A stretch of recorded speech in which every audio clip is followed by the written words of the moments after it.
When lawyer Jenny Friedland saw the aftermath of the collapse of her own relationship, it inspired her to become a mediator. Joining us now for more on mediation and how it might change family law, here's Jenny Friedland from Friedland Law and Mediation. Nice to have you here, too. Thank you, Steve. Okay, let's do the Coles Notes of your legal background. Where do you want to start? My legal background, I used to be a criminal lawyer. I was a teacher. I came late to law, and I was a criminal lawyer defending people. Took some time off for kids and had a separation that was so amicable and lovely that people started coming to me and wanting some of it. That's what I felt anyway. So I had never thought of doing family law because it's thankless, you know, as you've heard, and horrifying. And so but I ended up, I just fell into it, and I got a job at a firm, and I started to be an associate in the regular path of family law. And I felt that things could be done differently, really. And I was a little dismayed by what I saw in the overall system and the rhetoric of divorce, which I felt really compelled people to fight. And I started my own practice of mediation. And mediation is sort of a larger idea of what I want to do. Before you tell me what it is, so you've been in your own place for how long now? About 2 years. And you don't do any criminal anymore? Oh, I actually do. I'm still a family lawyer. I litigate, because you have to sometimes. I will do criminal law. Sometimes clients get arrested. It's one of the maneuvers sometimes. I will do all sorts of law, but I also, and I'm also a parenting coordinator now, which is for people who never could ever get along. And so at the tail end of their divorce, when they have a separation agreement, or an order, and they've agreed that they're still going to need help agreeing on pickup times and other things with kids, that I'm also now trained to be a parenting coordinator. So that's my legal Okay, so career. we heard how collaborative works. Now let's find how mediation works. Couples decided that's it. One of them comes to you, says, I need you to help me out with a mediation. What do you do now? Well, for me, what usually happens is one person comes to me and says they want a divorce and they want to get along, and they all get along. And so then I just immediately say, well, write to me, including your partner. And I start dealing with both of them together. And there's certain things that you have to do, like a domestic screening and power imbalance screening test to make sure that people can do mediation.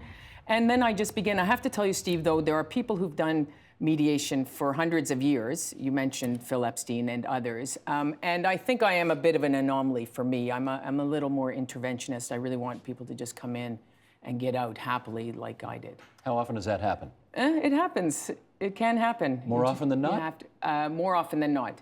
In my practice, in my mediation practice, certainly. When you're already on a track in the family law litigation, very, very hard to get people talking when they've decided they're not going to talk. So who ends up being like a good candidate for your kind of service? Well, I think everyone. There's a reputation for mediation that you have to be a little friendlier to want to mediate, and I disagree. I think that mediation's a good place to exhaust your hatred, so you can come and hate each other, and let it out more. So because what happens with regular law is we have a conflict where no matter what, you're adversarial. Your other guest spoke about this, and when you're adversarial, you're ending up away from each other, no matter how soon you settle. And so in mediation, I think you can go more in the same direction. And I like the image of the, the two-row wampum from native culture, where the idea of the relationship that we were supposed to have of going forward in the same path, but not steering the other person's You're not vessel. on the same team, though, like collaborative, right? It's not just, there's not just four people. I'm the team. It's me and them, and the lawyers are welcome, but I prefer that they're not there. Okay, so let's set up the room. You are the mediator, and then you've got the two clients, and no lawyers in the room? It's very casual. People are allowed to bring lawyers. The mediation I do never involves lawyers so far. I mean, it can. They're welcome. But really, it's people who are they just want to get in and get out. Almost everyone, except for me in my own personal relationship, has and wants something written down.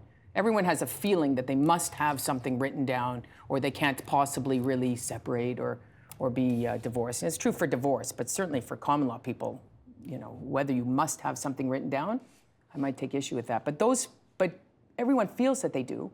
And they want to get in and out, and they don't want to spend hundreds of thousands of dollars or even tens of thousands of dollars.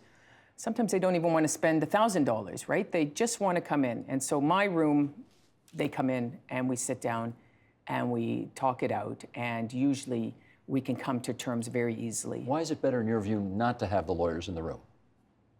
As a lawyer, I can tell you, we're not great at not seeing the sides. And in fact, the Phil Epstein that we mentioned says that the number one determinator of whether somebody's going to be able to divorce happily is who's on the other side as a lawyer. And so it's sort of random whether you're going to get someone who's going to happily promote people moving forward or to be a little more animated, or animus, I should say. And you know, we're always talking about money. The only reason really, all the rights and things that you really need to protect are all wealth-related ones, right? So, I don't know. Not that they shouldn't have ILA, independent legal advice. Everyone should, but when you're in the room, I just think it defeats the purpose of at least what I like to do in my practice. Gotcha. Now, how do I get into this? How much you want to talk about your own personal situation as the sort of springboard for what got you into this professionally? Because I gather it was your own personal experience that made you think, we don't need to be adversarial, we can do this, and here we go. I happen to just have a very amicable divorce. I'm now, or separation, we were never married, but we were together 14 years. We had 2 kids. They're now 7 and 11, but they were an infant and 4 when we separated. And I can give you the forward shot. We have nothing written down. We have no agreement. We once signed something to the CRA. We have nothing. We share a car. We live down the street from each other. I vacation with his mother. It's not even fathomable that we would be arguing about or having any jealousies. His girlfriend hangs out with my boyfriend. Oh. It's just natural. Oh, that's not natural. That's very atypical. You got to know that. So this is what I'm told always. Yeah. Oh, you're an anomaly. And I think, and that's why I'm doing this. It's not that what I was doing led me into it. It's just that I happened to move from criminal to family. And when I was in there, I was tired of hearing that I was an anomaly, because it seemed that really this should be the role model. And I know you have a guest coming up, Kate Cochran, and I teased her. I met her for the first time out there that I should get royalties from her, because I give her book to everyone because someone gave it to me. And it's called Reconcilable Differences, Marriages End, Families Don't. Right. Even for me, and I'm a hippie, everyone will tell you, even for me it's almost too much, but it paints a picture of what's available to separating couples in terms of just being kind. Okay, but how is it that you guys had apparently no bitterness, no anger, no frustration, none of that stuff to kind of get through before you got to signing on the dotted line, which you didn't do either because there's no paperwork? I think of this often, and I think partly, you know, I think it just was easy for us. And I give an analogy that, you know, if 2 parties were both coming out of the closet and wanted to pursue their own interests in their new sexuality, everyone would understand that they were going to still raise their kids together, right? Nobody would even think twice or find it so weird that they were going to raise their family together, but pursue their own... Very extenuating circumstances in that case. And so why? Just because it's a heterosexual relationship and the same thing is happening, somehow everyone comes in and tells you, it shouldn't happen like that, it's not natural. And for us, we read the book, we just thought, why would we fight? And one other thing we did that I think was really helpful is we grieved. So we were actually sad about the fact that our family was ending. And therefore, we tried hard to make sure our family didn't end. And our kids, you know, the in-laws and whatnot will tease that we have no schedule. It drives other people crazy because we just naturally, they live in 2 houses. Sometimes here, sometimes there. 1 day here, 2 days there, and they like it. And we never hear anything about, oh, we wish we were in one house. They just see that they have 2 homes, 2 parents that love them, and then a bunch of extended people that also love them. So in the main, when you are do you call it presiding over a mediation or whatever the word is? I don't know. That sounds a little official. Conducting. I'm conducting. You're conducting a mediation. And you've got the 2 parties in there, and in your case, without lawyers. How long does it take, generally speaking, to get to the finish line? So this is a problem, and it's my own personal problem. I love to talk, and I don't feel that people should necessarily even pay my hourly rate for me to talk. So for me, it sometimes takes longer because I like to talk because I like to get at the truth of whatever the issues are.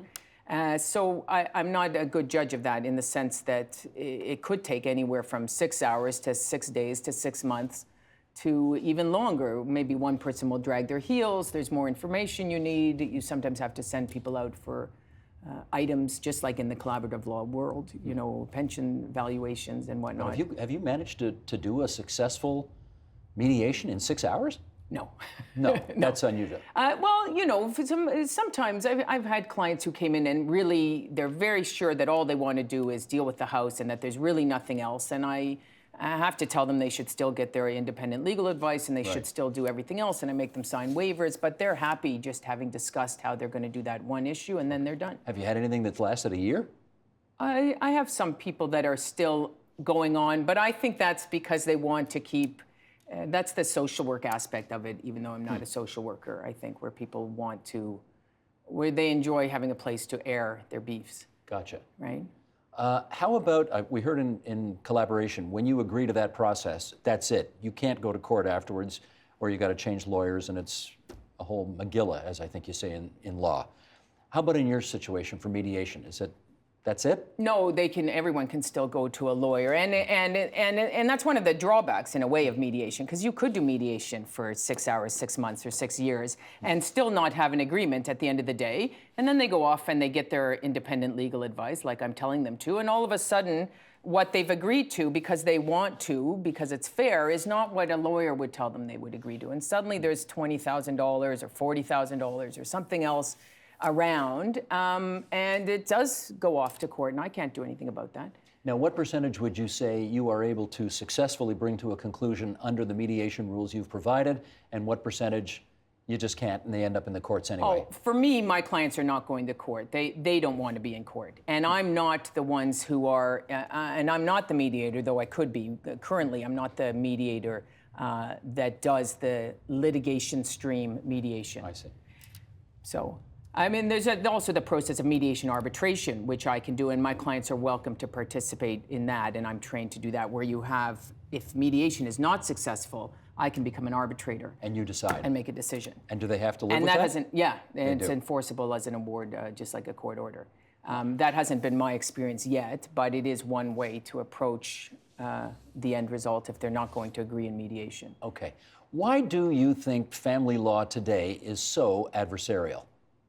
I got to tell you, and I'm going to get in trouble for this. I find it almost, I want to say almost revolting. I find that there's so much rhetoric that takes people in that direction, and we don't even think about it. It's like when we realized that racism was wrong, and we had to look around and see where all the language still perpetuated racism, even though we knew it was wrong. Today, we have an understanding that people shouldn't fight. Everyone understands how bad conflict is for kids. I don't really care what people do, by the way, if they don't have kids. If they need to fight the rest of their lives in a dramatic way without kids, fine. But when you have kids, you shouldn't fight. And we know this, and yet there's so many things in the very fabric of the law. I'm going to tell you a fact that's going to surprise you. On the Attorney General's website for separating information, you go and there's a brochure called Where Do I Stand? And it's for children and teenagers whose parents are divorcing. And there's a section that says custody and access. And custody and access, by the way, any judge, any mediator, any social worker will tell you, it's an unnecessary term that fosters conflict. You can have parenting arrangements, parenting schedules, and a decision-making regime. You don't need to have words that say, I'm going to have custody and he'll never see the children. So in this Where Do I Stand thing, one of the chapters is, what happens, where do I live? It says, in most cases, you will live with one parent and spend time with the other. And that's what it actually says. You will live with one and spend time with the other. What don't you like about that? Oh my God, what I don't like about that is the same thing that I hated in my family. The father of my kids would be over, and somebody, of my parents' generation would phone and say, oh, is he visiting the children? And I would say, no, he's not visiting, he's their father. I mean, just even the notion that there would be one primary parent, one parent has custody and then the other doesn't, it's an incentive to fight. And I find it really quite horrifying. So why don't they do something about that? Well, I think they, as us and people, have to actually really change the rhetoric of a divorce so people understand more. Like, if we can have truth and reconciliation and forgiveness for horrific things in countries where people are murdered and killed, or Holocaust forgiveness, how can we not expect forgiveness for people that at one time loved each other? And yet we constantly, you'll see it, the expectation is you're not going to get along, and new girlfriends come in and say you can't get along, and And everybody seems to just accept very high tolerance for the conflict inherent in family law. I think if we all work to diminish that, we'll do better. I think we're going to hear a few examples from 4 people who are doing it the way you like. I like it that way. Okay. Jenny, can I say one last thing here? Yes, sir. At the risk of embarrassing both of us? Yeah. You and I don't know each other that well, do we? No, we don't. But our mothers grew up together on the same street. Apparently years they ago? do. Like 70, 140 75 years ago or 40 something years like ago, that? we'll tell them. Yeah, okay, 40. We'll say 40, but it's more than that. Anyway, my best to your folks. Thank you so much, Steve. That's Jenny Friedland from Friedland Law and Mediation. Help TVO create a better world through the power of learning. Visit supporttvo.org and make a tax-deductible donation today.